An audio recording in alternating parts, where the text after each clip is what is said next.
Salut à tous. Aujourd'hui, pour le retour, on va dire le petit retour, je vais faire une vidéo sur la doseuse Li-Autodisc. Mais avant ça, je voudrais juste faire un petit clin d'œil à Evorec, qui nous a fait, qui m'a fait la petite intro, comme on a pu voir là, que je trouve super. Hein. Je voulais juste le remercier pour le temps qu'il a passé dessus et puis le petit rendu bien sympathique. Voilà. Donc, un petit clin d'œil à Evorec. Voilà. Donc, revenons à nos moutons. Je voulais faire une petite vidéo sur un produit que je viens d'acheter, la doseuse Li-Autodisc, que j'ai payé, je sais pas si on voit, 40 € chez mon armurier, la même que d'habitude, la mousqueterie, je fais encore un peu de pub. Hein. J'ai acheté ça, pourquoi? Parce que il y a un peu plus d'un mois, j'ai acheté mon Glock 23. Mon Glock 23 est en 40 Smith, avec lequel je recharge en poudre SP2. Mais malheureusement, la poudre SP2 dans la doseuse Li Challenger qui est fournie avec le kit Li Challenger, la SP2, ça passe pas dedans, tout simplement parce que la poudre en fait, voilà, parce que la poudre en fait, elle vient se bloquer ici dans le mécanisme, ce qui fait que la rotation du levier de la doseuse se fait super mal. Hein. Au bout de 20 cartouches, c'est juste impossible. Hein. Il y a tout plein de grains de SP2. On va pouvoir voir d'ailleurs que la SP2 c'est super fin par rapport à la SP3. On va voir ça tout de suite. Voilà, comme on peut voir la SP2 c'est super fin. Donc ça passe super mal dans la doseuse d'origine du kit Li. Donc il a fallu que je trouve une autre solution. Au début je voulais acheter une deuxième doseuse du genre RCBS, Dillon ou Lyman, etc. Mais au final je l'ai pas fait. Je voulais pas avoir un produit double emploi en fait. Hein. Une doseuse manuelle, j'en ai déjà une.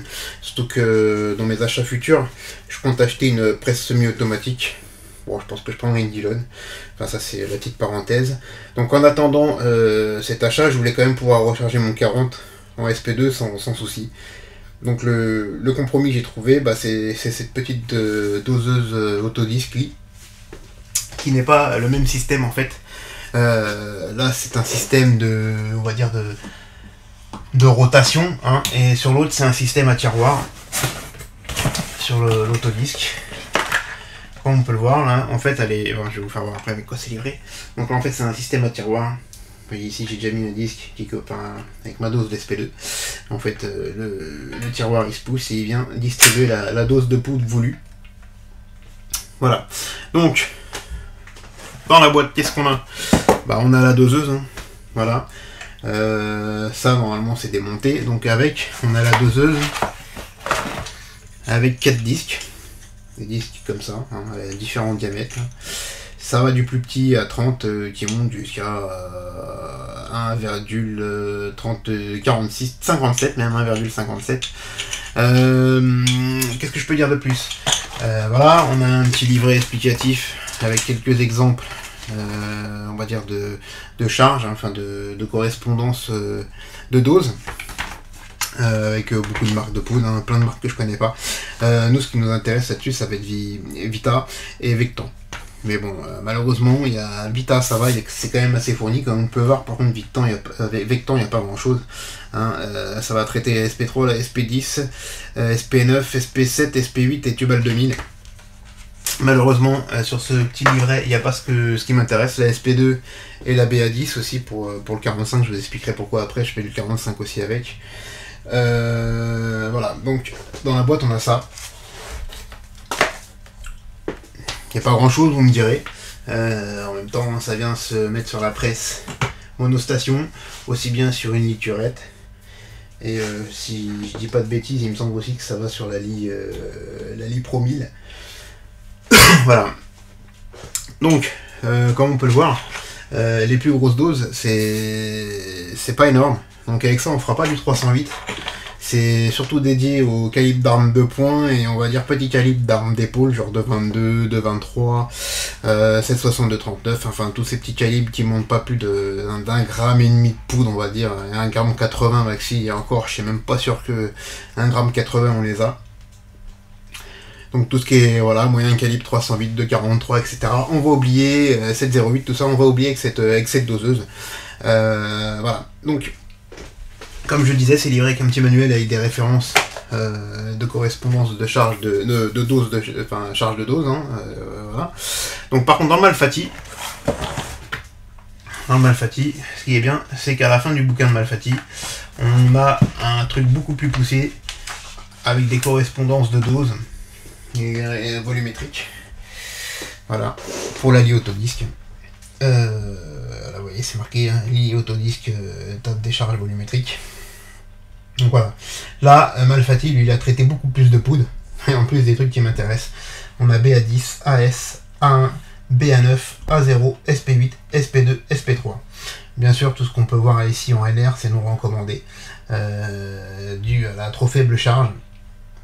Alors, moi, chose que j'ai envie de rajouter par rapport à Malfatti, c'est que toutes les poudres à paillettes, style A0, là-dessus, on va un peu oublier, en fait, avec cette doseuse.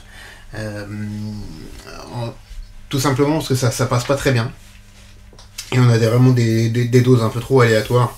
Pour celui-là qui veut être précis, on a des doses beaucoup plus aléatoires qu'avec cette doseuse-là. Avec la doseuse d'origine Lee Challenger. Donc moi la 0 de toute façon, je continue à la faire avec cette doseuse-là. Moi ma nouvelle doseuse, hein, celle-là, la autodisque, je vais m'en servir pour l'instant, ça fait pas longtemps que je l'ai non plus. Je m'en sers essentiellement pour mon 40 Smith, hein, pour pouvoir doser mes doses d'SP2. Et je fais aussi le 45 ACP en dose de BA10. D'ailleurs, je vais vous faire un exemple là-dessus parce que j'ai les 12 à recharger dessus. Car en fait, je gagne beaucoup de temps sur le 45 ACP. Parce que le 45 ACP, il se passe que, comme je vous l'avais déjà expliqué, j'évase ma douille dû au fait que je recharge avec des balles en plomb. Donc du coup, j'évase la douille. Pour éviter d'avoir un dépôt de plomb tout autour de ma douille. Hein. Et puis après, être obligé de gratter à longue. Perte de temps. Donc, en fait, ce qui se passe, c'est que quand je recharge, bien sûr, j'ai toujours ma première phase, j'enlève l'amorce et je recalibre. Donc après, ce qui va se passer, c'est que j'ai une deuxième phase dans laquelle je vais pouvoir mettre l'amorce, mettre la poudre et évaser en même temps. Le tout en un mouvement de presse. Je fais ces trois opérations. Donc ça, c'est ce qu'on va voir là. Et après, j'ai encore un mouvement de presse où je vais siéger ma balle et sertir en même temps. Petit sertissage conique sur la 45 ACP. Voilà, allez, à tout de suite pour la suite. Donc voilà, en exemple, je vais faire un 45 ACP, j'ai pris 5 cartouches. Je vais prendre mon distributeur d'amorce automatique. Hein, j'ai déjà mis les amorces dedans. On va essayer de pas trop perdre de temps pour éviter de faire une vidéo trop longue. Donc, on va voir pour le montage de la doseuse. Pour ça, on a besoin de l'outil évaseur, sur lequel on vient enlever ça, la pièce là, l'écrou qui est là, le gros écrou. Je vais le tomber par terre, c'est pas bien grave. Hop. Il y a un joint torique dessus, c'est pas grave, hein, s'il est pas dessus, de toute façon sur la doseuse, il y en a un aussi. Voilà, donc on vient mettre notre évaseur en place, sur la presse. Tac, je mets mon shell holder aussi tant qu'on y est, hein. Pas oublier le shell holder. Le téton qui vient loger les amorces. Et à ça, on vient mettre notre distributeur de poudre, notre doseuse. Hop. On va tout simplement la visser, mais avant de la visser, j'en fais tout tomber par terre aujourd'hui. Avant de la visser, on va choisir notre plateau. Donc notre plateau, moi j'ai regardé. Excusez-moi, j'avais oublié ce petit détail. Donc notre plateau, j'ai regardé sur le Malfatti. Moi je veux 0,23 de BA10. Par contre j'ai remarqué que si je prenais le 0,49 en centimètres cubes, 0,49 qui correspond à 0,23, ça me fait trop. Donc du coup je prends celui-là d'en dessous, je prends le 0,43. Non, le 0,46 qui donne 0,22. Et généralement je tombe à peu près pas trop mal. Voilà, donc on va mettre celui-là. Le 0,46. Donc pour mettre le disque en place, c'est tout simple. Il suffit juste d'enlever une vis qui se trouve là pour pouvoir faire pivoter le réservoir de la doseuse. Voilà, on le fait pivoter et on vient placer notre disque en fait dans le sens qui nous intéresse au niveau du 0,46. On a une petite encoche ici et on vient placer ce petit téton qui ressort dans l'encoche.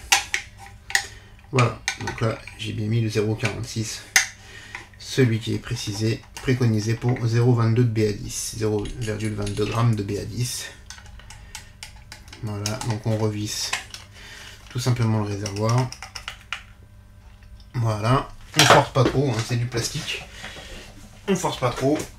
On vient remettre le joint torique dessus. Et on vient visser notre doseuse sur notre jeu d'outils. C'est pas la peine de forcer comme un fou. Nous, ce qu'on veut, voilà, c'est que ce soit opérationnel. Bon, à partir de là, je viens rajouter mon distributeur d'amorce. Voilà, j'allume ma balance quand même pour vérifier. Voilà. Je mets un peu de poudre, mais à 10, je vais pas en mettre beaucoup, hein, c'est juste pour la vidéo. Un peu de poudre dans ma doseuse. Voilà. Donc, alors pour la première douille, bien sûr, elles sont pas amorcées. Donc ce que je vais faire, je vais mettre une amorce manuellement dans le téton de la morceuse, hein, je sais pas si on peut appeler ça comme ça. Hop, je viens pousser une première fois en bas pour amorcer ma douille. Je remonte. Là par contre, sur ces douilles là, sur les 40 sur le 45, je vais remonter assez fort et je vais forcer un peu pour pouvoir bien évaser ma douille. Sur certains calibres, je vais à peine forcer. Hein, en fait, on a différentes forces de pression. Plus on va forcer, plus la douille va être évasée, hein, fatalement. Donc là, moi, je veux quand même pouvoir mettre mon ogive sans souci dans ma douille, donc j'évase comme il faut. Voilà, donc la première dose, je la remets dans la doseuse. Voilà, j'allume ma balance.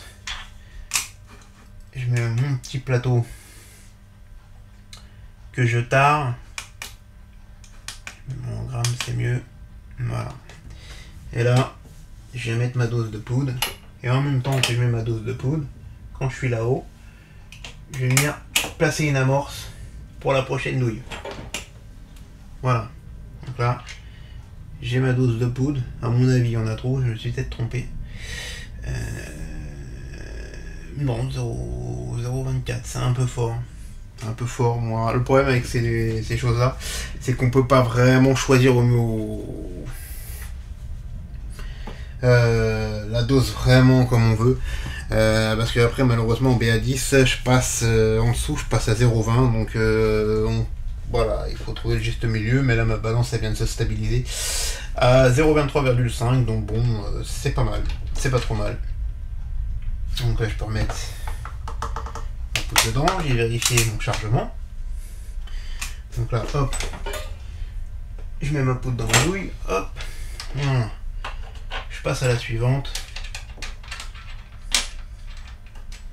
Donc là, bien sûr, je suis pas à mon aise, hein, pour la vidéo. Donc là, j'amorce. Tac, je monte là-haut, j'évase. Je mets la poudre en même temps. Je mets une amorce pour la prochaine douille. Voilà, je pose tout sur mon plateau de rechargement pour pouvoir vérifier mes doses après.